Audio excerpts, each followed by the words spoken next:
We're just kind of doing a quick introduction of each other. So I am Keiki Kawai'ae'a. I head the Hawaiian Language College at UH Hilo for Kahaka'ula Ke'elikolani College. But my entrance into the university was not a usual graduate and go into a position. I actually come up the ranks as a classroom teacher. And coming into education, I opened up the first immersion site on the island of Maui.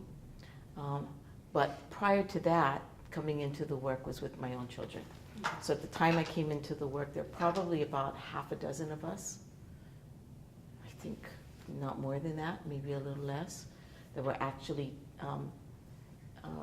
speaking Hawaiian in our homes to our children and raising our children as first language speakers. My benefit is I had grandparents who were native speakers and hence extended family that I got a chance to hear. That's probably where my interest came from. Because, you know, when they switch to Hawaiian and speak in Hawaiian, the stories get really juicy and everybody starts to laugh and smile a lot. And you're out of that circle unless you know that, unless you know that language. And all the good jokes are in Kliket. You're around all the Kliket people. Yeah, and I'm the eldest of the 18 grandchildren. So the eldest role really is to stay with the elders, and you're kind of what we call a ho'una-una, which means you are the one that makes sure that they're okay.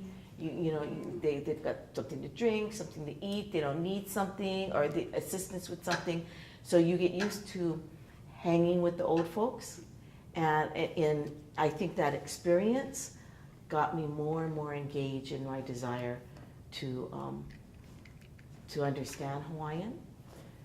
And then, while I was going to college, my roommate was from the island of Ni'ihau, one of my roommates. And so that's our only native-speaking community, and they are a dwindling population community. So my parents were native speakers, my father is a gap generation, and then ourselves, my generation, and then my children's generation. So for the Ni'ihau community, they're one generation after. So they're starting to see a gap generation, not in their grandparents' generation, but in that parent generation. Because less and less they're choosing to speak. It becomes more easy and more convenient. But language revitalization isn't about being easy and convenient. It's about sustaining your language and all the stuff that comes in with that. And that's probably the biggest struggle. And that includes my topic on teaching in our own way. Because for probably 75 years plus in Hawaii, it's all been about assimilating us to the larger majority population, which is not native. It's basically Western. So I think those are the guides of student success. Trying to achieve those that has really done a huge lot of damage for generations. I mean, I'm speaking to the choir, we all know this. So, in the last, I want to say maybe 20 years, this arena of culture-based education is becoming stronger and stronger. And actually some of the beginning work was really done with indigenous people in very quiet spaces. And the national work was, a lot of them, that was done more around African Americans. So because they were having a hard time in school too. So how do you make learning culturally relevant for them to make connections? So, people like Gloria Ladison Billings, she's done a lot of work around that. And then in the 60s, 70s, 80s, in the 90s. And then I met Bill Demeritt, who's a Tlingit, in the 90s. And he actually has done a lot of work with language, around language and education with us in Hawaii. We've had many conversations. And the graduate course, those 2 graduate courses I'm teaching, actually we went to get Bill to help us develop. So Bill and I worked on developing those courses together. The one on Indigenous well-being in education, and the other one is called Indigenous pedagogy in education, or something like that. So that's where those courses came from. So these here are kind of photos of contexts that I would call that come under that larger umbrella of culture-based education. Do you know what culture-based education is? What would you define it as? I think of it as like a way of teaching content through cultural activities. Teaching, Does that make sense? Teaching content Through through culture. culturally relevant, or like Okay. traditional cultural practices, or Right. something. Yeah. Right. Not getting the words out exactly how I'm thinking That's a, that, that's a but- pretty good general description. Yeah. Anybody else want to chip in? As far as the language teaching? Culture-based education includes language, of course, includes culture. It's sort of the big parameter for where native teaching practices come under. And there's a huge movement around that we're seeing. And I actually think through that movement, and for programs like us, our in is the language connection and relevance of that cultural context through our language. And for schools that are what we call English medium schools, medium just means that's the language that they're using. So Hawaiian medium means it's Hawaiian that's being used to teach. So taught through Hawaiian or being taught through Hawaiian versus an English medium, which means you're using English, which we're all kind of used to doing. So, and our classrooms for many generations, we think of that as that norm, right? But really, it's got a very cultural center. It has. So for those that are not in that kind of a cultural arena, it has not served well. So that's been many minorities across the nation. But I think the work for Hawaii around what they're calling cultural-based education has impacted immersion schools because that's where the beginning drive came from in Hawaii. Following what we're calling now Hawaiian-focused charter schools. So the Hawaiian-focused charter schools are charter schools that the foundation of what they're doing to make those connections relevant is utilizing the culture and the language, which is a little bit different than immersion in Hawaiian medium schools, because really we use Hawaiian for everything. And they're trying to make connections, and of course they can't do it without the language, because you can't say hula and dance don't make the same thing. Yeah. You know, you've got to have some of the knowledge and language, but the language has been harder because our numbers are still coming up in it, and with short teachers, they would love to do that, but for some communities, they don't have enough resource to make that an immersion school. So they bring it as what they call a Hawaiian-focused charter school, a Hawaiian culture-based school, and they try to grow it and move more Hawaiian into it as they're working with their teachers through professional development. So I think for our work that we do with Hawaiian, we call it Hawaiian medium/immersion because it honors both models. And in Hawaii, we have two models right now. We have the immersion method that you would more commonly see in school-to-school setups, which means that there's not a facility to have a single site. There's some classrooms located at a school, and the principal says, we can have immersion here. And so, but the school is administrated by that one principal over two different kinds of programs and two different mediums of education. So much of our program, including the first school that I taught at, was a school within a school model. That is really, really difficult unless you have a principal who gets it and values the importance of language and the medium of that instruction, because it's a different kind of support that they need. So. Could I add, so if I could add on observations over the years. So for culture-based education, I think it's more current because in the past, we've been using culturally relevant, culturally responsive, culturally sensitive, and those are totally different. To me, those four words come from the English perspective. For culture-based, it can be yuyarak, so in the Yupik way, Right. The Hawaiian, and so everything comes from the worldview of that culture. That's correct. Of Yuktun. So instead of being relevant to the Yuktun worldview, so it's hard to, nowadays we're hearing culturally relevant, culturally. So we know the setting Responsive, might be if you don't like English, that. yeah. So culture-based gives more meaning and Right. significance that it is very rooted in the Yuktun or in Yupik or, yeah. you're 100% correct. Mhm. And it also means that there's an end goal that's different. Mhm. Because when you're trying to be responsive to, the goal is still to fit in those norms, yeah?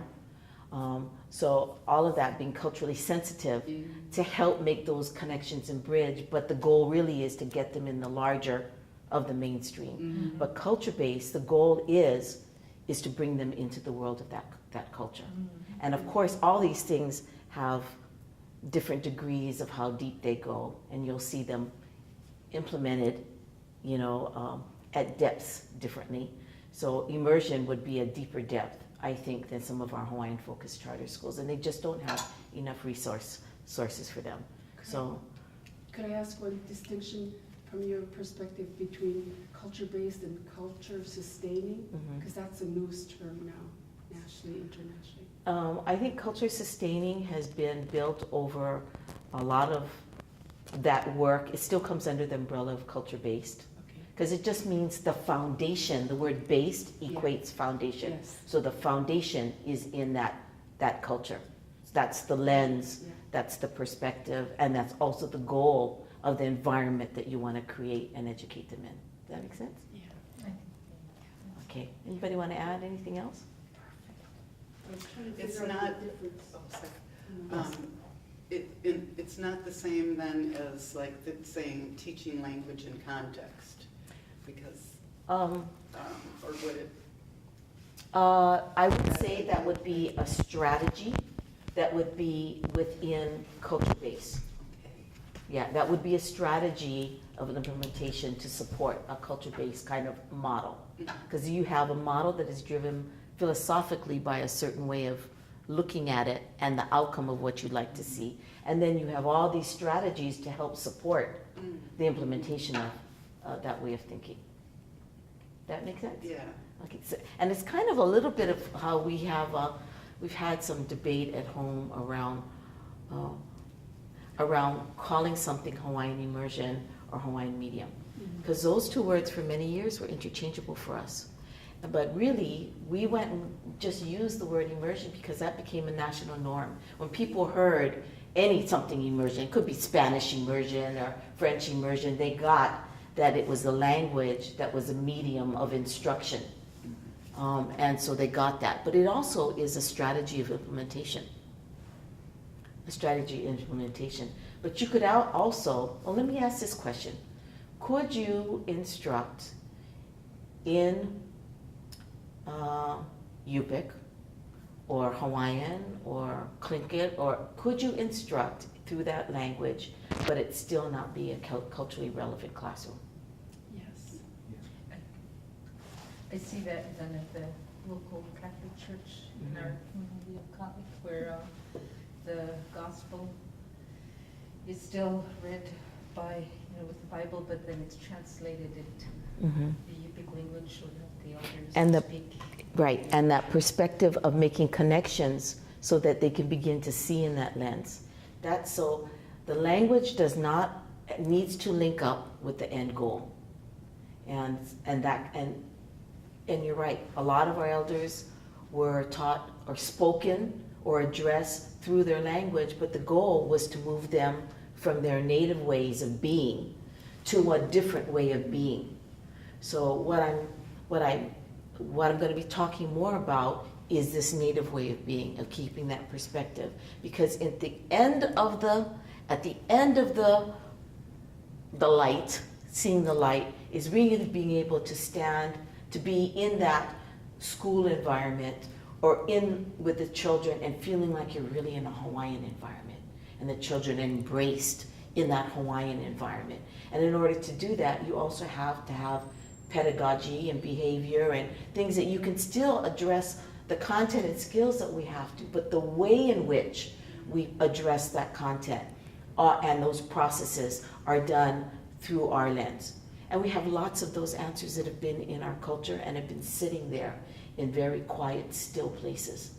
And we just have to go and get them and figure out how to bring this back. So it's, for example, our wise sayings, our wisdoms. A wise saying is nice. We get a kind of sense of how we might think. But really, many of those are those lessons of operation for us. Like when we say in Hawaiian, makahana ka'ike, which means that you learn through the process of doing. So the old translation in Hawaii was, if you're going to teach Hawaiian children, they have to do everything with their hands. They can't learn through other strategies because they are not capable. They also equated that with less smart. You see, but our own wisdoms through that is a very different perspective. What that means through our language is that we see the depth of their knowledge through their performance, through their ability to demonstrate their knowledge, and that can be many ways. Make the sense a little bit different. And that's those kinds of processes and the things that we want to see end up in the classroom. And it is absolutely a journey for us, because we have to go back and rediscover and place those things in our educational context. And for most teachers, they're not prepared in those kinds of contexts. So to bring them in the classroom, it's almost like we have to translate our childhood experiences with our grandparents and figure out how we bring that in the classroom that are critical pedagogy for educating children. Does that make sense? Okay, so just a quick reminder, the Civilization Act of 1819 was a federal act. And actually, this is what the goals that was driven in that act. 1, to exterminate the native person. 2, to displace them. And I just say those words, you know what that means, and you know what happened in the history. The 3rd was to assimilate. And those 3 things also happened in Hawaii. But 1819, we weren't part of the United States, but had a lot of American businessmen that saw potential profit in the islands. Married Hawaiian women of rank, got into the social strata, started to create schools. As education was very big. In 1840, we had a total comprehensive education system. And everybody was required to get an education and go to school. All schooling was taught through our language. So, but this whole thing for us, we had more of this displace and assimilation. Our history had more of a displace and assimilation. I think most of the continental US and the 49th state had more of this. So it has a particular way of operationalizing, and education has been one of the most successful ways. You know, you can pick up a tribe and move them. You can displace them. That's one way. You know what that's like. You can create boarding schools and send them and separate from them from their families. That's another strategy. But there are many ways to assimilate people, and education has been the strongest place where assimilation has taken place, because it's been the invisible veil of what is the norm. But that norm is not necessarily the norm for a Native person. And nobody's saying it's the norm, but it's that thing that everybody says, you need to go and do that because that's success. That thing over there, not this thing over here. You know, we need to learn to be like that. We need to understand that. We need to become like that. That's part of the goal of assimilation.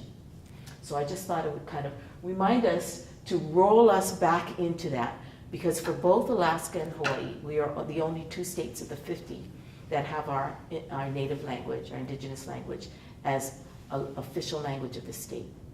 And it's really important that we begin to get our head around really the potential power of what that means. It's not just, they're recognized, it's not a recognition, it's an official status. So if you have an official status of English and you're 20, or I heard 21, I don't know which it is, but somebody's corrected me several times. It's 20 in the law, but it's really 21. Yeah, well, because one language is not spoken anymore. Yeah. Okay. So we only have one, but it's got official status, and it's got official status in the law, which means we now also have rights to be educated in our law. So I want you to think of this. 20 official languages, you actually have the rights to 20 pathways of education. I'm not talking about the more, I'm talking about the way in which we do that. So Hawaii would be two official languages, 2 pathways to education. And we have fought over the last 30 years in public education for that space. Because it really, at the beginning, was thought of as another strategy for assimilation. We'll let them do it in Hawaiian, but the goals will still be that they'll still need to make these regular mainstream standards, the same federal tests, and they'll have to do it the way all the other children do it. So basically, what you're seeing there is you get that the culture is important, you get that the language, but your mind doesn't know what that thing looks like from many of our legislatures, because they didn't grow up in that. But what they're seeing is that classroom that doesn't look culture-based. It looks very mainstream-based, where the children are speaking Hawaiian. And that's really not what we're out to achieve, right? We really want to have that balance of our language being that mode of communication that still is embracing within the context of our own native lands. So just want to remind us about that. And it took us, I want to say, it took us 20 years to figure out that that's where we were going. Because we just started with, we told the DOE, give us a classroom, let us try it. We just want to try it through our language. We had a little success with our babies in Punana and we're not ready to give it up, and we have parent parental rights. We're not sending our children to that, and you have to provide for it. And I thought, 20 parents here and 20 parents over there, we'll let it pass, really thinking we would fail. But it forced us to step up to the plate, our families, our teachers, to pay more attention to our collective community of speakers, and our ally supporters to move that forward, because we were just at the beginning of a long journey that we've been at. And that has been really rediscovering what education is for us and really moving towards our sense of well-being. And that's where that whole holistic nature comes in. So when you guys realized the opportunity for, realized that there are pathways of opportunities, what did that look like? Many of them, the question is, how did we get to that? Yeah. Yeah, and then how did we determine what that is? Because the truth is, we had to really stick tight and have discussions across island. So, and we didn't know how to do it. There were very few educators. There were linguists and parents, and many of them didn't even have college educations. But they really wanted this. Something in their soul said, this is what I want for my children. And we had a parent that bought a bus, and we paid for the gas, and he transported our children. They met at a place and brought them to school, because it was our first site on Oahu was a very far location for everybody. It wasn't central for any of us. And that was the way that he could contribute. You know, so we all come into it in many different ways. And we really didn't have a clear path, because who had done it before? And we didn't have connections with the Sami at that time. Our Maori cousins were, we had connections with them, but they also have political liberties that we don't have in the U.S., being that they have the Treaty of Waitangi, and they also have political clout, you know, and monies that come to them directly. We didn't have any of that. We were just trying to figure out how to move from day to day, you know, and people, I think, have to be okay, but that's part of the pathway. As long as you sort of got a perspective of where you're going and what that thing is you're heading to. Yeah. Because along the way, you'll figure out what that perfect recipe is for the needs of your community, because of our languages are all at different places and different levels. And our resources to support that vary across communities, right? So if we took the official language of English and the status it has had, and all the benefits and privileges it has had, and rights, and then transfer those kinds of rights, and we could have our own system equal to what they already have. And that's what we're working towards. Yeah. So I'll talk a little bit more about that tomorrow in my Okay. final one, but I put in a little bit in here. And I have a tendency to veer off when I get excited about something. So basically, this is sort of the history that I talked about.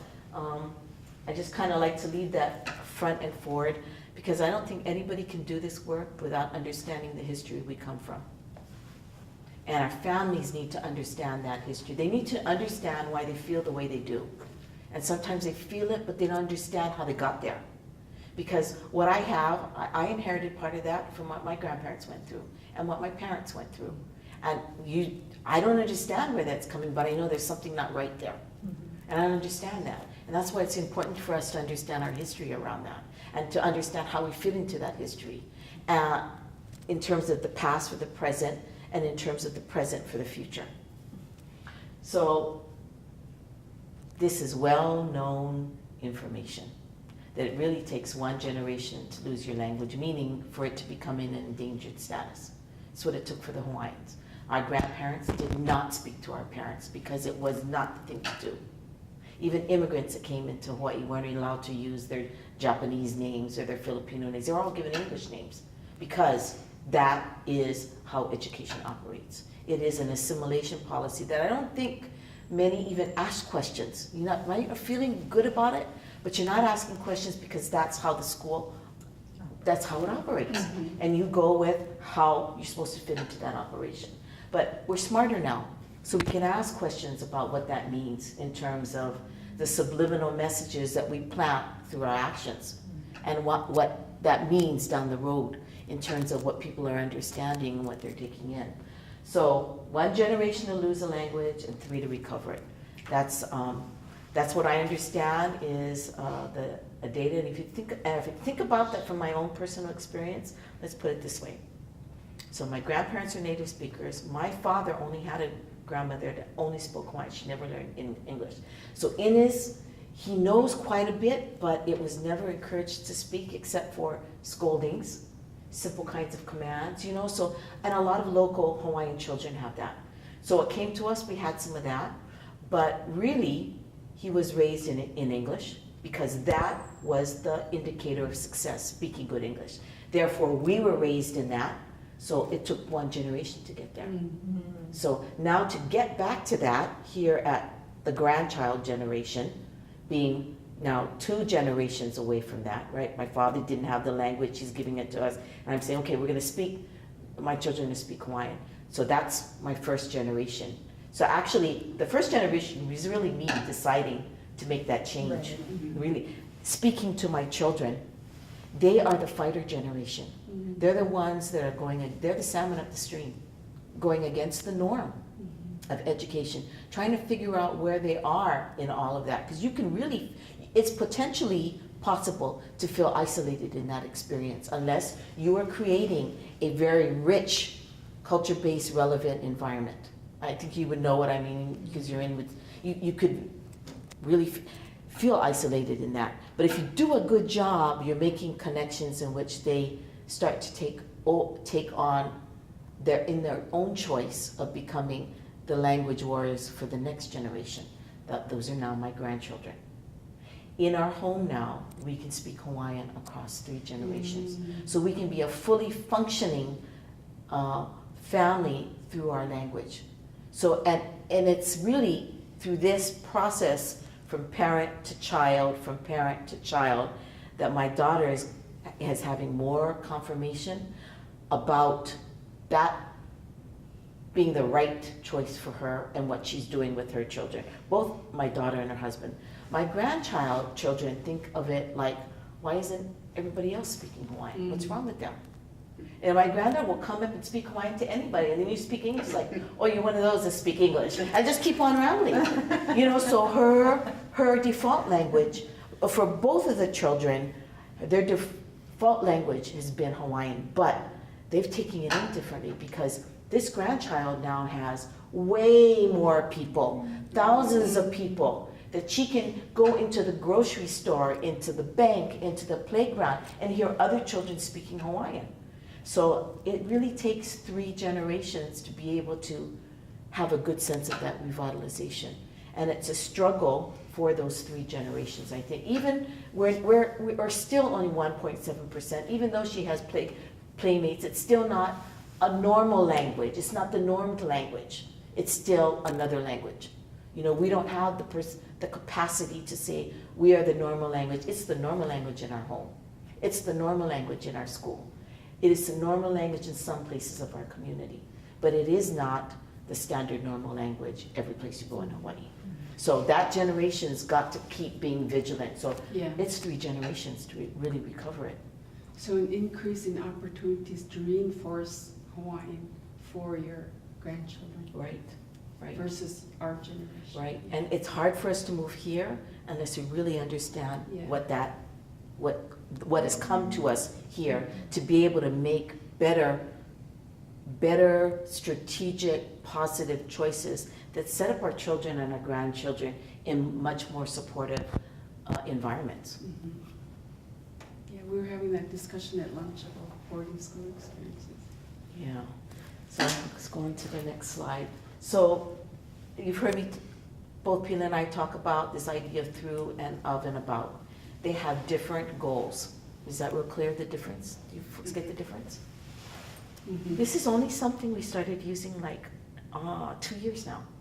I was trying to explain something to our senator, and they're trying to figure out what these different percentage of Hawaiian, and why can't we just do language in schools, and what's really the problem, and then honestly, when the light went on in my head, and I said, because this group only wants to learn about Hawaiian, so they have some functional language to pronounce Wai'anui because they live in Hilo, Mm. or to say their niece's name Pualani, Mm. and to have some appreciation, but they're never going any farther than that. That is their goal. That's the about. The of are those that are showing up in Hawaiian language class. Some of those still go home and speak English, but can speak pretty good Hawaiian. The content and the skills, some are using that to become fluent speakers, and that becoming their mode of life as a speaker of Hawaiian. It still has a goal different. And you do this in institutions and schools. You may do that, if you're lucky, in a community park adult program or something like that, where you sort of have little groups trying to learn the language. But really, this is around learning more the grammar, structure, semantics, being able to use it as a functional language. The through, however, is to be able to have all of this, but plus your whole lens and your ability to be able to do it through that language, which means, theoretically, that you can do any subject in any language. So we're looking at now, how do we bring Hawaiian, because with our infant toddler to doctorate model, we've been able to carve that whole 2 pathways to education in Hawaii. But the weakest of our link is high school to college. And we want our children to go to college. We want them to have a future in seeing other possibilities. So we've been teaching general core courses through Hawaiian. And there's a national movement now where early college credits is happening, where high school students are going to college to take college credits. Have you heard? We've all heard this, right? Including high school teachers now being the assigned teacher for their students' college credits. So depending on the institution, many of them allow dual credits, which means those credits count for high school graduation, and they count for their college degree, so early college. So through means they're now taking world history through Hawaiian. And it causes us to do 2 things different. It causes us to think about our proficiency in being able to deliver that content and the skills of that course through the language, and also how we look at that with our cultural lens. So we're saying that World History 151 is not the same course as World History 151 through Hawaiian. Because part of and that's a really good example, world history, because when I took this, it was through a very American lens of looking at the world. Nobody said that to me. I had to figure that out. I was learning about the world through an American lens. I thought I was looking at through the world lens because I was learning world history, but you're really looking at it from a very American lens. This is looking at it through a native lens. So if I now look at the history And our contact through that lens, it actually has connections of how we look at the history of the world differently, the issues of the world differently, but it's still looking at the world. And there are many lenses to look at the world. There are many lenses. Like there are many ways to teach addition. And to get to it, there are many lenses. So we're saying that even that is much more culturally grounded. It might be some of the ways that some of the our very well-educated old folks that spoke the language might talk to us about those historic connections. And if we were to do U.S. history, that would have a different light of how we look at some of the Native issues than what you may have seen in many of the history books about Natives. Do you see the difference? So, I mean, how we would talk about Natives in some of the history books that I learned had a very different lens about looking at Natives in U.S. history, of how we would look at those Native rights and issues through our lens. But we still would be able to cover some of the major concepts that are required for that course. Some of the skills of higher order thinking through that course. Because I guarantee you, the Japanese, the German, every other nationality outside the US is presenting world history in a light that's different than it's being presented in America, through the lens of their own language and culture. Funny how we don't think that that is weird, yeah? Yeah. We think of that as, oh, that should be the way it should be. Did you have to go to like Japan or somewhere to see their lens of world history to formulate the history? Just through some of our visitations. Oh. And just even developing our own courses and re-looking at, we've got to teach this to the children. This is not the attitude and perspective we want to teach. You know, and I think that generally speaking, there is a broader global way of looking at the world. You know, and even operating, and even in education. I mean, when I was growing up, I like to use math because I'm terrible at math, but math was all about computation. Nobody that I went to school with really understood what math was about. That math has a way of thinking. Mathematicians think and have logic a certain way, and they see the whole world as just being mathematical. They can stand outside and they see all the connections of math. Science do that. So there are many lenses. I think that's my point that I'm trying to say, that we don't have to do that particular one because it's always been done that way, but it forces us now to take a look at really what is being instructed in the curriculum. Are those the messages that we're getting to? What are the big ideas and issues we're discussing with it? It really gets them to higher order thinking, because through that we raise their proficiency, because they have to be more articulate to be able to express that. And that's a great goal. I mean, in anybody's language, that's a great goal. So there is an end goal to being the about, of, and through. It's actually about, of, and through. I should have kind of switched it, but I like the word through. Just our statistics, our reversal statistics, where we started at the beginning of our movement and where we are. These numbers here are current enrollment numbers, so they're not our total numbers. The numbers out of the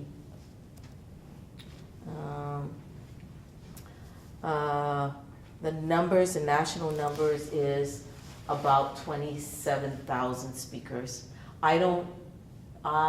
And these are all self-chosen. You know, when you fill out when they do all the survey statistics, what do they call that? Census. Thank you very much, the census. You self-select the language you speak, right? So there is a box for Hawaiian. I think it's part Hawaiian, the box. It used to be Asian, but I think there's a box in Hawaii that we mark for part Hawaiian.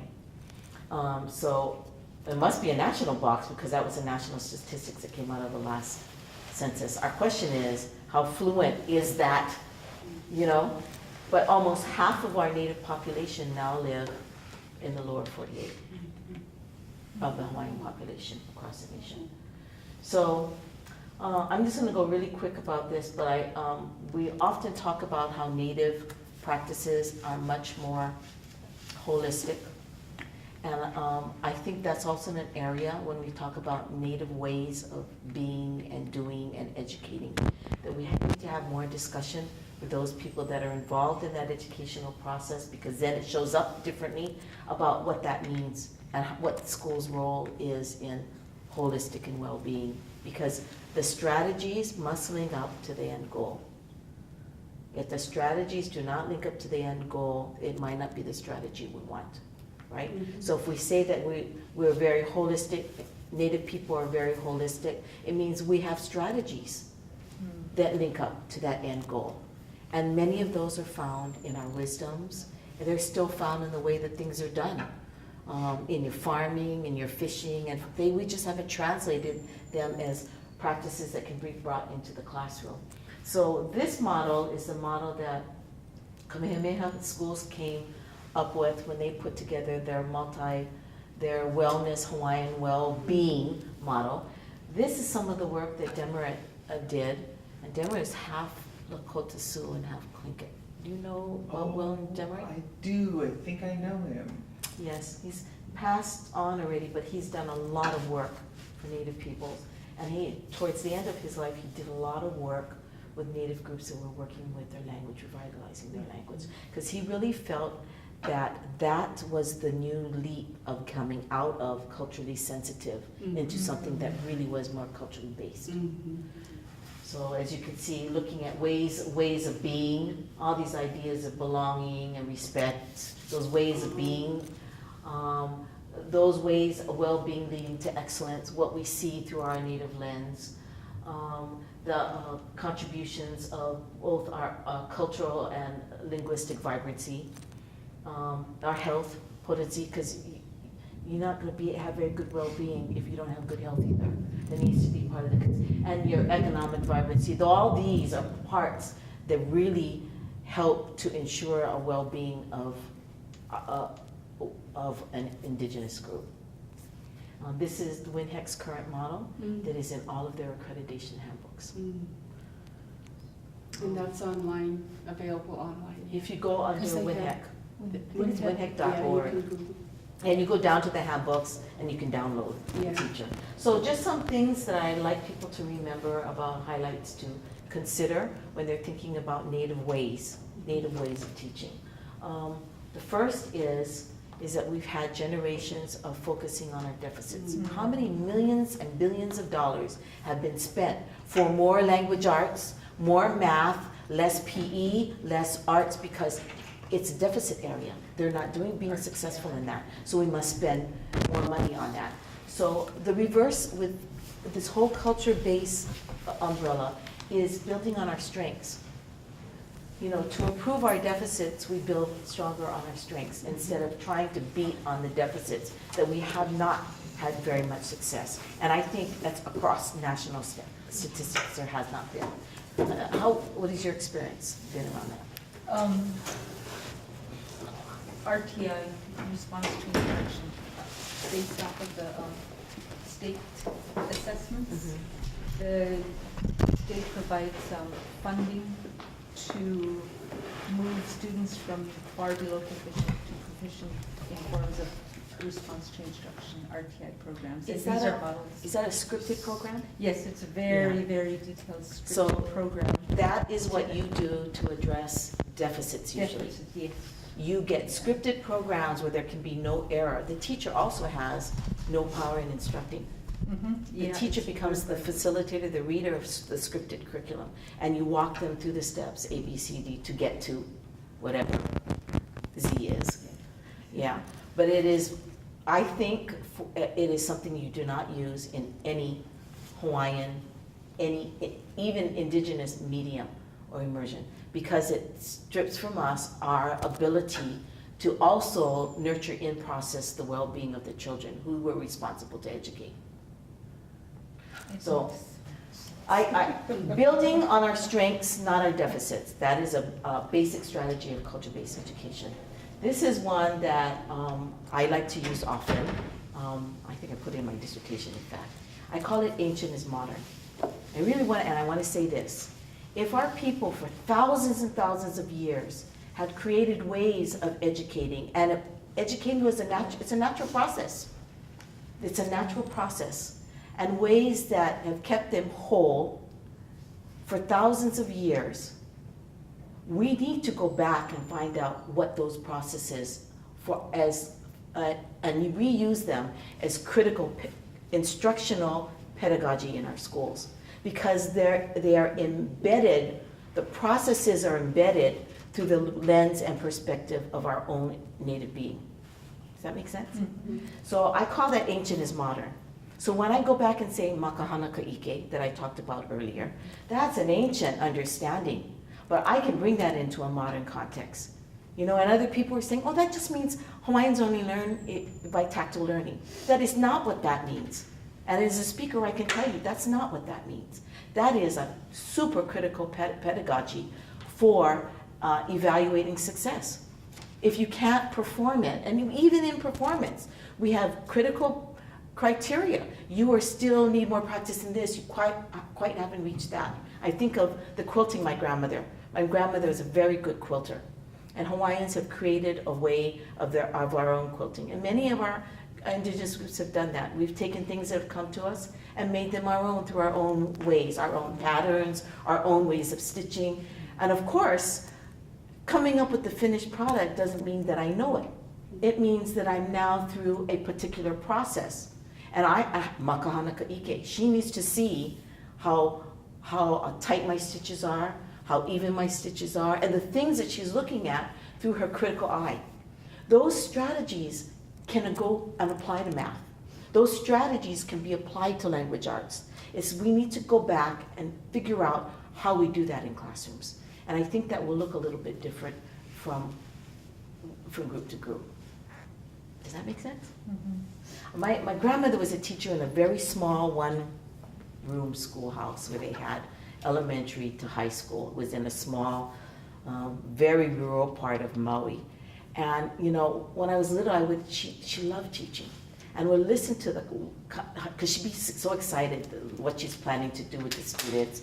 And she always won because they were Hawaiian children.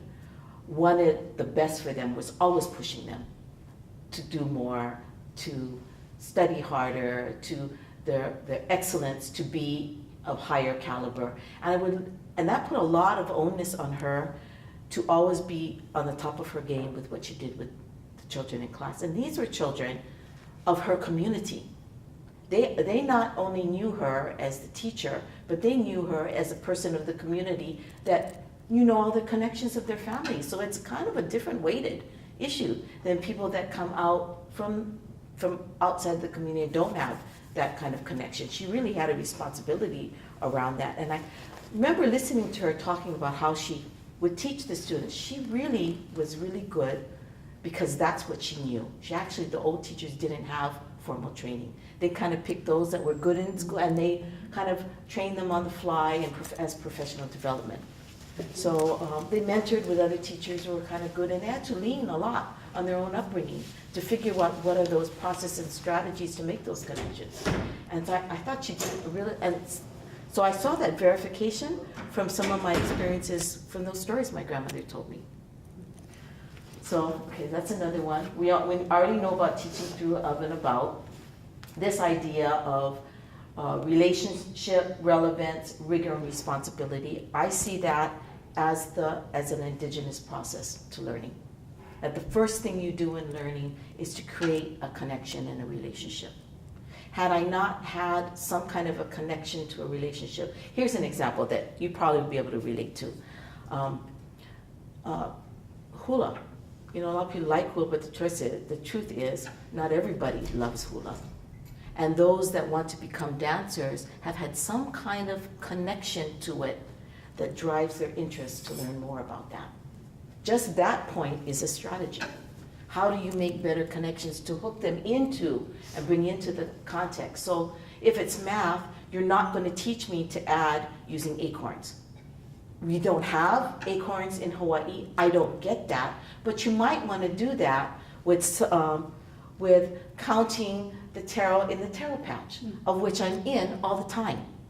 So building that kind of, and which I can also build upon because I know you have that prior experience. So we see some of those those strategies when we went into teacher training, is good, but we're gonna put a little spin on it that is more our way. So relationship, then creating that relevance in learning, so you're not doing the acorns, maybe I'm doing the taro, or maybe I'm counting with shells, or maybe we're picking certain fruit and I'm having them group to learn how to multiply numbers. We did that a lot with our hukila. We're a base 4 system, so when we count, we actually count by kauna because we can fit 1, 2, 3, 4 taro stems in our finger, 1, 2, 3, 4 fish tails. So we can carry our fish like this by groups of 4. So this is a lokama. So, but we can build on something we know that, and we want to make those connections with the content and those skills in those relevant ways. So that's an example of being relevant. I'm just trying to use real simple ways. Anyway, then rigor is building up the difficulty. That's stepping up the plate, what I call our bars of excellence. And I think we have various bars of excellence, and we send them through the levels to go from a novice to an expert, right? Nobody becomes a beater overnight. It takes many years, and sometimes some learn it faster than others. You know, it's not a time element thing. You know, it's something of skill and of being able to see beauty a certain way, and it even reflect that in piece that you can see your way in the style, like we do with our Hawaiian quilts, which is very different than what you would see in an American quilt. You would be able to identify Hawaiian quilts right off. So, and then the last is that I think all good learning has some kind of connection to the, I call it responsibility, because first it is the learning of the learner and what the learner does with that learning. So if we're studying in chemistry class, we did this when my children were at Navahi in high school. Their first chemistry class, we decided to use soil as the venue for teaching chemistry, because the school had mostly rock. We moved in the school, and Hawaii is really rocky, that island, because it's the youngest. And we had to create soil to create our farming area of the school, to be able to plant trees. Well, what a great natural lesson for learning, for preparing for that day that we're going to be able to now plant our plants in there, have the kids grow in there. So we're going to use soil as a context to learn chemistry, and at the same time giving them a place of responsibility of kuleana to contribute back into the school that is useful even out of the school. So then learning becomes really important, purposeful, and functional. So that's my thought about this. Culture framing, pedagogy, and epistemology. I've already been talking about that. This idea of the learner needs to know, you know about them. My grandmother's example in school is a good one about that. And there's learning and doing. That's my favorite, because that's the one we've been mostly misunderstood in Hawaii in our educational process. So there's more Hawaiians in special ed classrooms because they don't have the aptitude to learn. They only learn this way, you know. So I mean, I think the onus is on us really to help those educators understand more our experience. So I'm going to show you what a Hawaiian medium school looks like. This is Navahi, our lab school.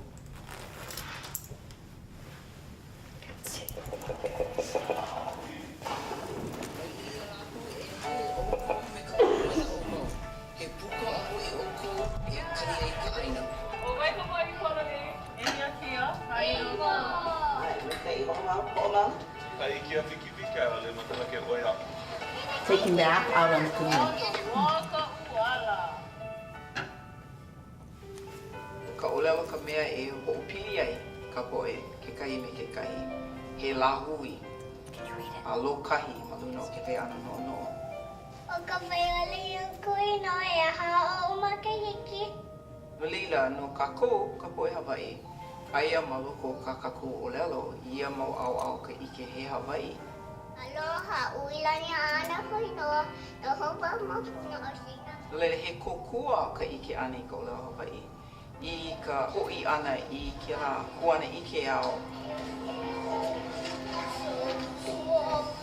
The basic reason that you need to put an extreme amount of effort into maintaining Hawaiian is that English is so super overpowering in our contemporary society in Hawaii. So in order to make Hawaiian strong, you have to put an extra effort into that.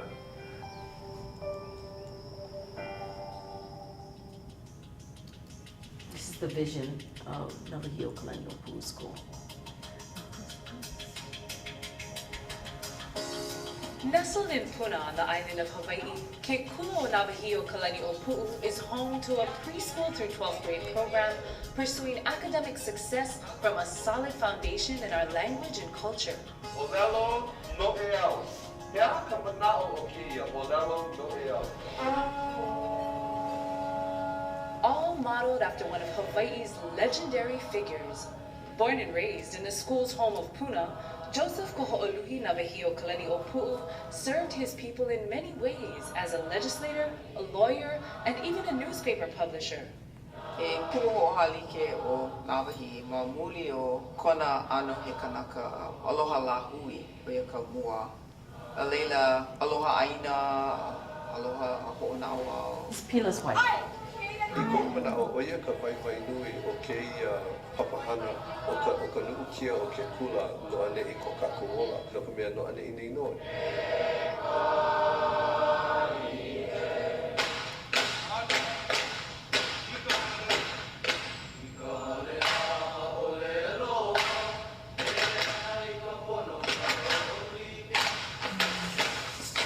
The school is grounded in traditional Hawaiian ways of thinking, but its philosophy of education is anything but old. Ale ka koko'i I ke la wa, e hohana I ke la, e lilo ke la o ia ko kako ano. Navahio Kalani Opu'u is building on the state's existing Hawaiian immersion program to create a 100% Hawaiian medium experience. Now, Hawaiian medium education goes beyond the classroom to include the entire school. And that means the librarian, the janitor, and the principal, everyone using Hawaiian as the language of the school. Ka huli, hopini mai. Huli, ai? And that's really So much dirt we have now? normal. To have Hawaiian language and culture normalized, to be on TV. Aloha mai kako. He mea ko'i maoli no ke ninu nei pili na aina lia li'i. To be in the grocery store. Ka mea ho make aka, ai o ka hapanui o kai. And of course to be in school. Ai, mai kai. This all allows for a high level of fluency that's beneficial on many levels. Well, first there's a cultural benefit of being able to live your life in Hawaiian language from a Hawaiian perspective, totally from a Hawaiian point of view.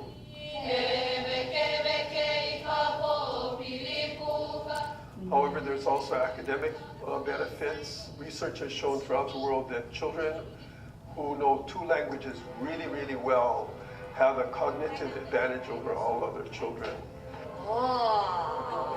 Navahi leadership is working with institutions and agencies such as the Educational Testing Service to help develop valid and reliable measures that confirm these advantages of a Navahi Hawaiian medium education. Ka poe hapu ho ike nui ko lako hoi I ka ike I ka poe oiwi e imi I kaikana I ke kahi ho ike e ho ike aku wale ana I ki ako mai. O ke ia mau keiki e au ia nei ma loko o ka lako o lelo uiwi. This cutting-edge educational opportunity involves and appeals to families young and old from a variety of backgrounds. We wanted our children to have the experience of being educated in Hawaiian language and Hawaiian culture. We felt that having that experience would allow them to develop the other skills and academic success that they needed to be successful in today's environment. Nui kahana, but it was worth it. And the thing is, my father's generation and my generation, you know, we lost the language. So that's why we needed to bring it back. And the reason why I wanted Kupa to go to Olelo Hawaii School was to bring back the language in our ohana. Ole ki ano na ohana a pau aka no mako ka poe I koho I kia ano ho'ona'o he mea nui loa ke hia no ke ola o ka ike o ko kako ma kupuna no kia hanao na hou. For many of our ohana, This experience begins with the Punanaleo preschool program. Ma ke ano he no o kanaka, o ka pepe ka manawa, ke la pai pepe o ia ka wā e ho o makai. Ka I ka apu bai. A me ka makaukau o ke kanaka, I ka ho'okele ana I kāna hana. Kāna lavena, kāna mau olelo, ka hiki ke ike mai kai, ka ho'oholo mana o ana, ke kia ana manuno ka hana, aia I loko ka olelo, kia mo mea paulua. Ai mai oe! The entire Navihi environment fosters this way of learning, from the educational approaches and strategies to the physical environment as well. In Hawaiian thinking, learning takes place everywhere. All of that was rock at one time. The garden, in that respect, is one of our Rocks. precious Just rocks, resources. not any dirt. Math is very abstract in that you have to, take numbers and crunch them, and that's what people typically think about math. The mala allows us to apply it to real life situations. So one example would be just measuring the growth of the wala plant, which then allows us to plan better with our certain gathering. We're building towards responsibility. It's not just going through the motions, but actually applying that knowledge to your work, to your life. O ke kanaka na wao, o ke kanaka ike, o ia ke kanaka I hiki ke kālailai I ke kahi mea, ke kahi anu ike, po aia pili. A o hiki pū I ke la kanaka ho'okahi, ke ho'ohana maoli I ke la ike ma ke kahi ano. A ohe vai o ka ike wale o ke po'o, a hiki ke wala'au, a ka a'ale maopopo pehea e ho'ohana I ke la ike. No leila, o ka ike ku'una, o ia ano no'o. Loa ko'u ike na kia no ka mea ho'ohana wau I ke ia ike. And it's that practical application of traditional ways of thinking about contemporary content that's key to this Navihi educational experience. Oh, what happened? Oh, I wonder if my video did not load. Sorry. Let's just double check.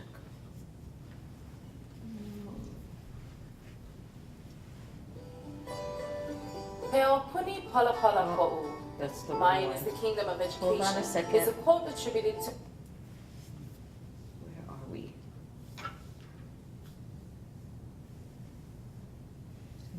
Oh, here. Oh, here.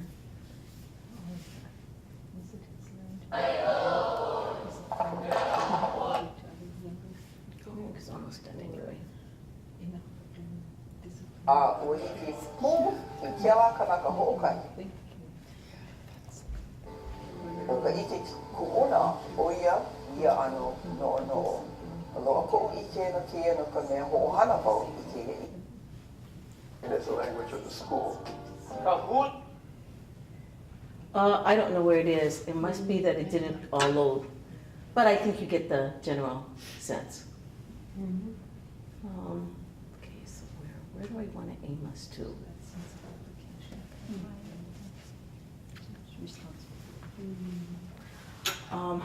I have about 10 slides left and we have about 15 minutes left. So what would you like me to talk about more? To continue, or would you like me to talk about how we begin to apply this more informal, or? Because wherever I dig into, we're not going to have time to finish it, I think.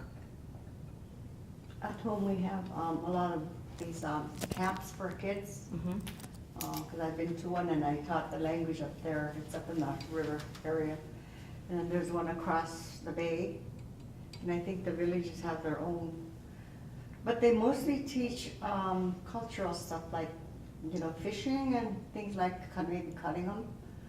But not really the language. But I'm going to bring that back after I see what I see. It's very, very powerful to use that context into the school with the content and skills that they need to learn, because it starts to take an importance, because it's usable and it's purposeful, and it starts to get their minds thinking about how might I use that in this way. Like you saw them on the canoe.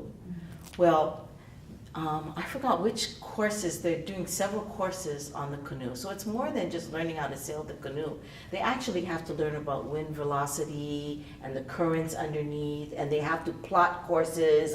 So really using that cultural context as a way to apply the content and the skills that they need to learn. And at the same time, setting that whole a set of responsibility and independence and security of their own knowledge, and also how that impacts the larger group, because they have to constantly work with others to do that, like they're going to have to do as adults.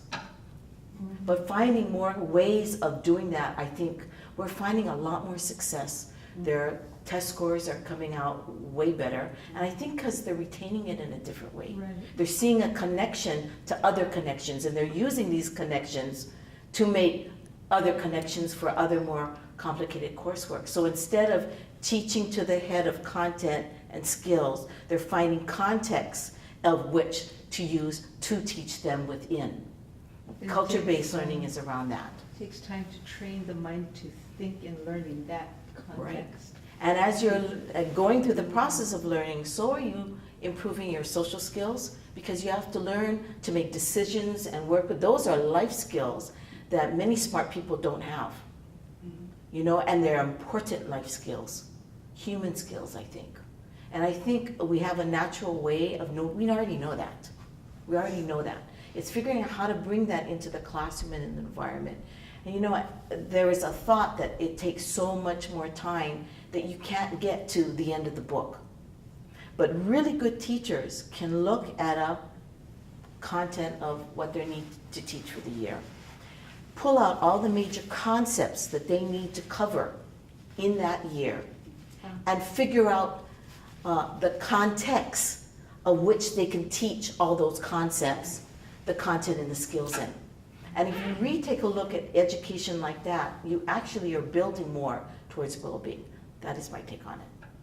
And they were afraid, we're not getting math or science. I said, there's math and science right there when you're cutting fish. Yeah. Science. But we haven't made good connections, that they don't see the math. You know, it's like seeing how many fish and how many am I going to need to feed the Kealoha family. They've got, 12 in their family, and if we count Auntie so-and-so, so the fish is this big, it feeds how many people? How many hands of these fish are we going to need to make sure that they're taken care of? That is math in real time, which you also working on the health and the well-being of that in the way you're thinking about sharing food with others. And that's just like a really simple example. But if we think in that light about schools, and we're doing that through our language, just think how rich that environment is in learning. It's like Friday. The children at Nawahi finish all of their school hours, required hours, in 4 days of school. So they start school at 7:45 and finish school at 3, so they're in school an hour longer. So that Friday, they can do the other Hawaiian things that they, so they're trying to integrate all of this, but it's not enough time to take them out in the water. And you know where the kids are remembering the math? Out on the water. Because they can see its value. They can see why it's important to understand the velocity of the wind to get them from how's it long going to take them to get from here to there? Can we plan for this trip and we can actually plan and know we'll accomplish it? There's a whole lot of math planning in that. How much will we need? How many bodies can we figure on the canoe? The average height is, and the girth is, and the weight is. Those are like real questions that people use in those areas every day.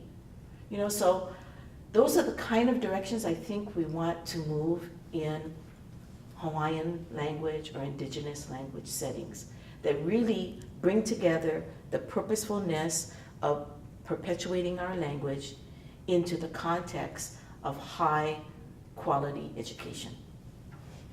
And it's a place for us to grow. We've been getting better about that because our skills are getting better. It's like, making those connections in the camps there are so many connections there, but somebody's got to make those connections and change the way things are done, and then rehook them into what that may look. What did we do with all this fish feeding the community in math?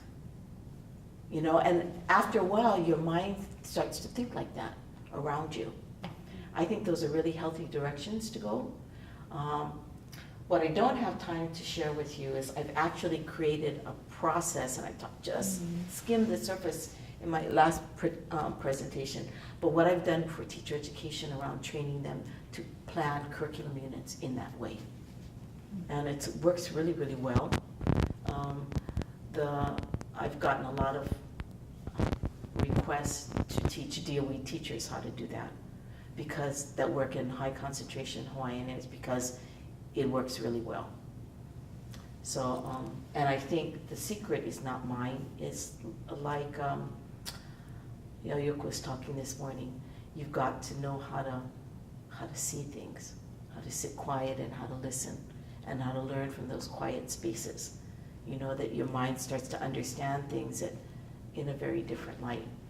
And what that listening, I think our observation skills in Hawaii are not like our grandparents or our great-grandparents, because everything's so quick and fast and furious that we expect them to talk, and schools do that.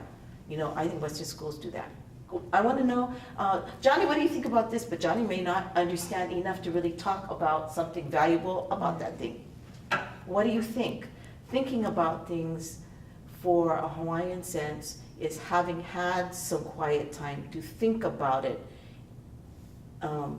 in a smart enough way that starts to begin to elicit your good questions. You know, if you think about something well, you probably have some good questions. Because good questioning goes with good thinking. I don't know anybody that has poor questions but good thinking. They go very much hand in hand. So, and I think we don't give our children enough time to be thinking. So building relationship and context for learning is a really big part of helping to develop that thinking time. So when we now go into the lessons, they've kind of got that connection and kind of something about it that they're ready to engage in that learning. And then the many ways that we practice that, you know, learning through songs, learning through experiences, learning through different kinds of practices, having them do small projects that they're starting to demonstrate their levels of understanding in the work till you get to, you know, the examination of how much do you really know. And then having some kind of outside performance. I think that, what I call ho'olohe, ho'opili, ho'ohana, ho'opuka, that moving from responsibility to relationship, to relevance, to rigor, to responsibility, that process brings learning much more purposeful. And I think at the end of the day, those are the things the students remember and use in their adult life in other ways.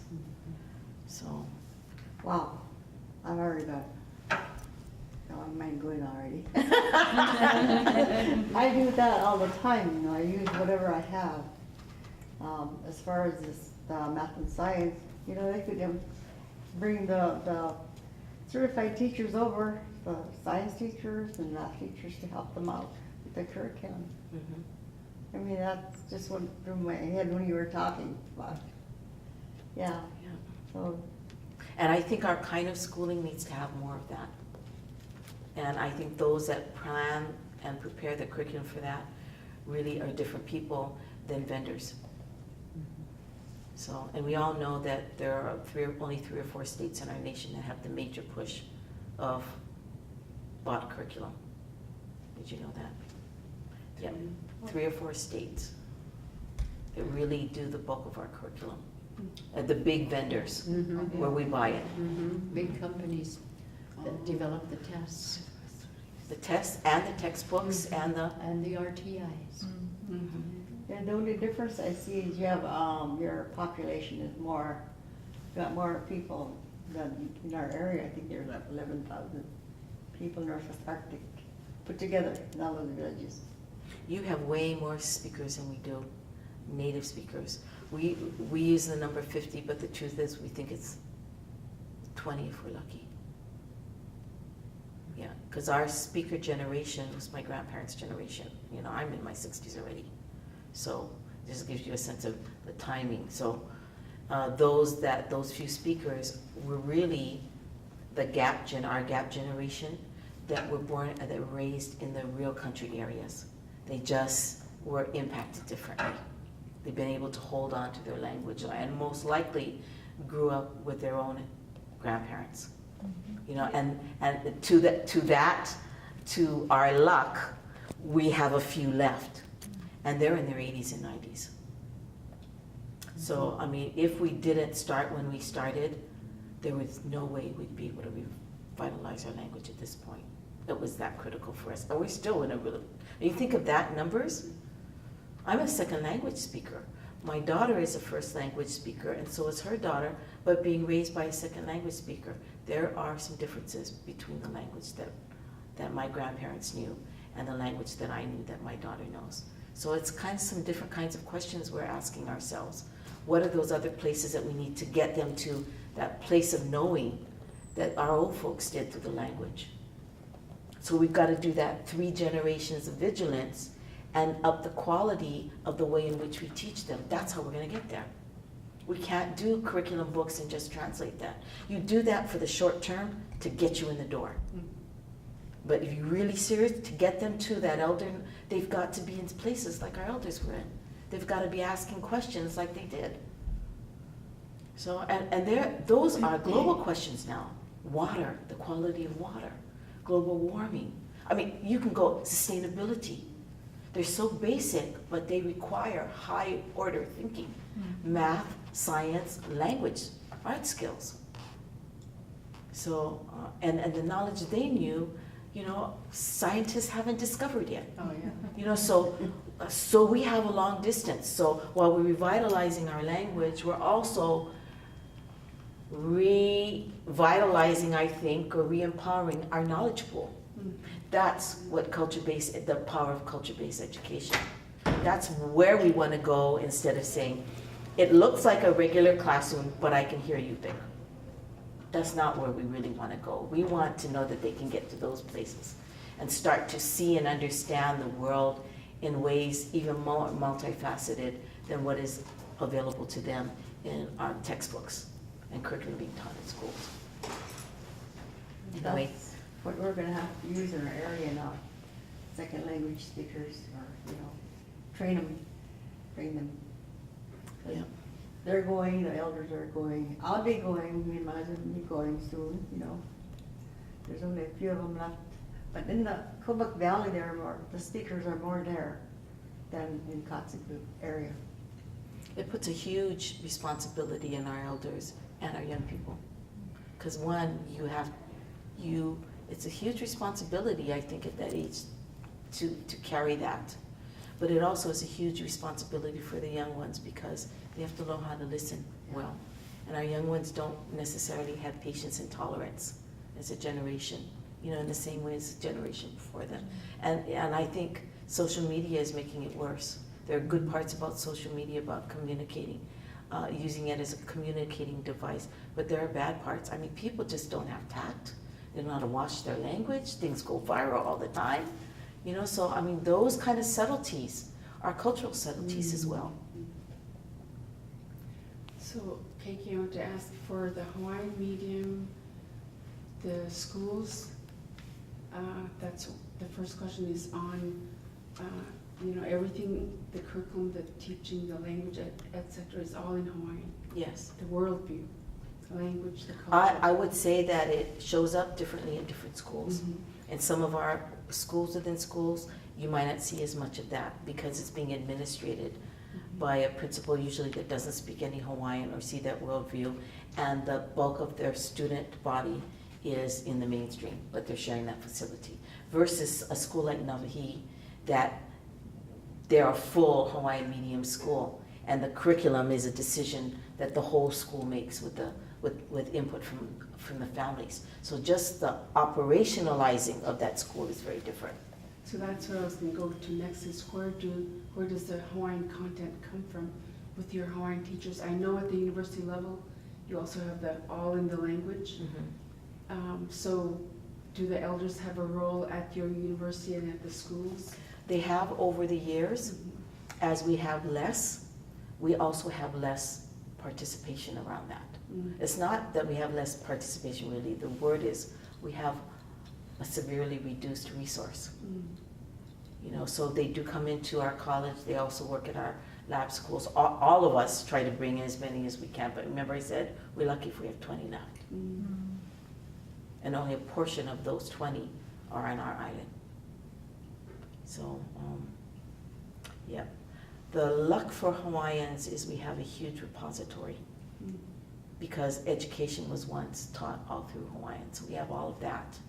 And all the wealth that we have that we're all preserved for us in our newspapers. You remember I was saying we have novels, I mean stuff, European stories and traditional stories, current events, economics, so we have places to go back to.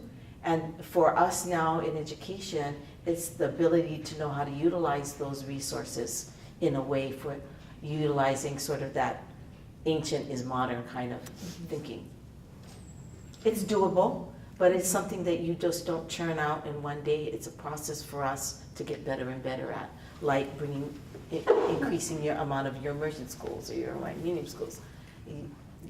The more people are involved and in doing that, and the different strengths that people bring in to that dynamics, the work gets better. And now we have immersion students that are going to school to become all kinds of things. You know, architects, engineers, doctors, school teachers, technicians. So they also now can bring a whole nother layer into the work. And I think that's a healthy place for us to be. How did your schools, I think I heard a little bit about this yesterday, but the impact of NCLP. I remember when we had our immersion program in Barrow, that's the year that first graders were now being required to be tested, and we just ignored them. We just pretended like we didn't hear them. We actually didn't implement that. So it impacted us in different ways. The first is, and I want to say good ways and bad ways. The bad ways are those kinds of assessments that were taken, and some schools had to do that. The good was it got some of us to become better strategists, like you said, how to deal with that. So that's where we actually learned the power of the family. Besides going to the legislature, taking our children, lobbying, getting bills changed, we learned that parents have a stronger voice than the teachers do, and the principals do. In numbers, they have a strong voice. So we boycotted the tests. Parents actually wrote letters and say, I refuse to have my child take that test. And when there's enough numbers of that, now they've got to figure out what they're going to do in place. And so they also tried penalizing the schools. So if the schools didn't, you had to have a percentage of the school passing the test in order for it to be, and then your funding was tied to that. Well, now we have ammunition to battle in a different way, because the school was failing not because the kids failed the test. They failed because they never took the test. You see, so I said there's bad and there's good. If they're smart, you think about what you can use to leverage out of that. So now we go to the Board of Education, we say our school is being penalized and their funding has been reduced because our children didn't pass the test. Well, our children didn't take the test. And now you're infringing on our children's and our family's civil rights to an equal education. I mean, so what I'm saying is, each tension point also pushes us to step up to, do we do the usual? We follow the procedure, or do we think about what we're experiencing and what we need to do to make that better? So that's how we've dealt with that. And some schools just went with the flow because they're just so used to following. Right. And other schools said, we're not doing that. In fact, there are more Hawaiian focus on Hawaiian immersion charter schools than there are amongst the charter schools in Hawaii. because he just had it up to here. And they said, all of this has not produced success. We've had more failure in not completing college or, completing high school, dropouts, leading to drugs, and blah, blah, blah. No, we're gonna charter and we're gonna develop our school different. And part of that has just come from just saying, I've had enough. And I think maybe we have something we can contribute into that recipe. So is there 100% Hawaiian teachers in the Hawaiian medium schools? 100% meaning All speakers, Hawaiian. all Hawaiian. The other schools with 100% Hawaiian in their schools. Wow. Yeah. So you got capacity. Yeah, and there are schools that, all of our schools have very high percentage Native Hawaiian children. I think we could assume that probably that would happen. But we don't only have Hawaiian children. We've been really sensitive about trying to encourage non-natives, and I'm going to tell you why. Because there's different houses of that understanding. It's not for everybody. Those that will send their children really want that for their children. As the community has greater capacity of being educated like that, so does it change the dynamics of the community. So what I'm saying is those small numbers can begin to impact them as the numbers get bigger, larger circles of that community. And then now it's not just the school, we're looking at how that shows up in our community. And we need to get our languages outside of the four walls of the school. Otherwise they feel like they're in a box. Hawaiian only happens here. It happens at home and it happens in school. And I think, that's what I mean, you're constantly kind of thinking about, how is this really impacting the children? There's so many things to think about. So, and I think even that kind of thinking in this Native practices kind of lens is good for the community.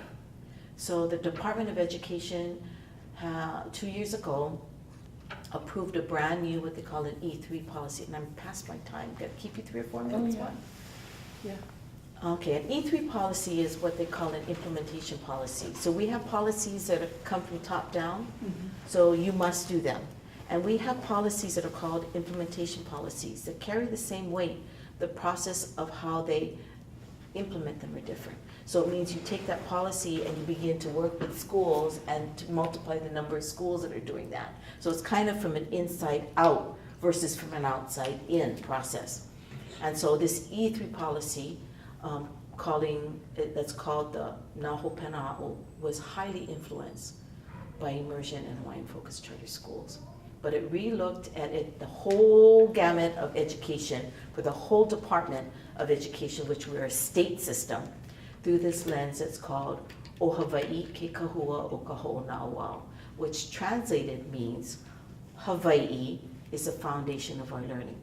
And we had to be really smart how we did that so it didn't come out ethically bad, that those didn't have Hawaiian blood. But what we're saying is that everything that we have that our children need to learn about is available for them here in Hawaii. Issues that affect global are happening, they happen in islands. And we are severely affected by the things that are happening around us. They're going to affect islands in the middle of the ocean. So we have all of those kinds of issues. So we're saying Hawaii it should be the foundation and the context for the kinds of ways we look at curriculum, we look at school environments, we look at assessments, we look at the developments, how we're addressing the national. And what that is doing now, this is a good part about it, to re-look at that, they came out with 6, in fact I have that, I'll show you that real quick, came out with 6 major pillars. And these pillars they're calling HA, which Ha is our word for breath in Hawaiian. It's our word for breath in Hawaiian. It also, the word breath spells out each of these 6 pillars. B-R-E-A-D-T-H. 7. Is that 7? Yeah, it's 6. It is. B-R-E-A-D. Did I spell it wrong? B-R-E-A-T-H. T-H. So we all call them a strengthened sense of, so belonging, responsibility, excellence, aloha, total well-being, and Hawaii. Those spell out the 6 pillars. And they were all originally written in Hawaiian using traditional wisdoms. How you like that? So o Hawaii ke kahua kaho na Hawaii. And the Department of Education is like wildfire at school. The regular schools want this.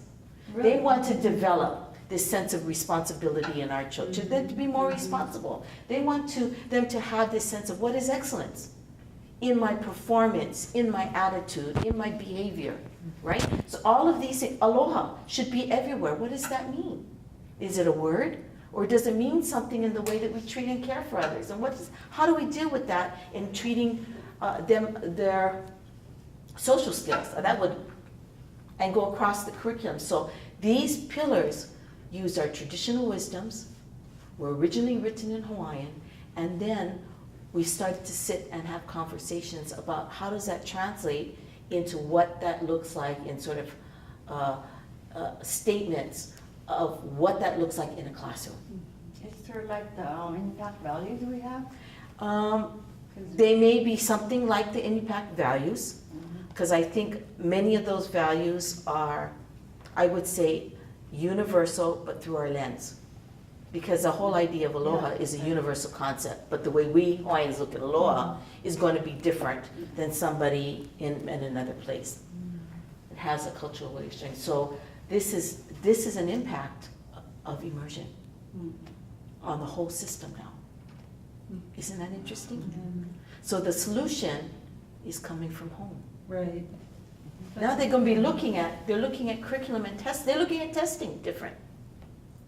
That's awesome. Yeah, it's really, really potential. It's so awesome right now. And the gatherings that they're having are like full to the brim, people showing up.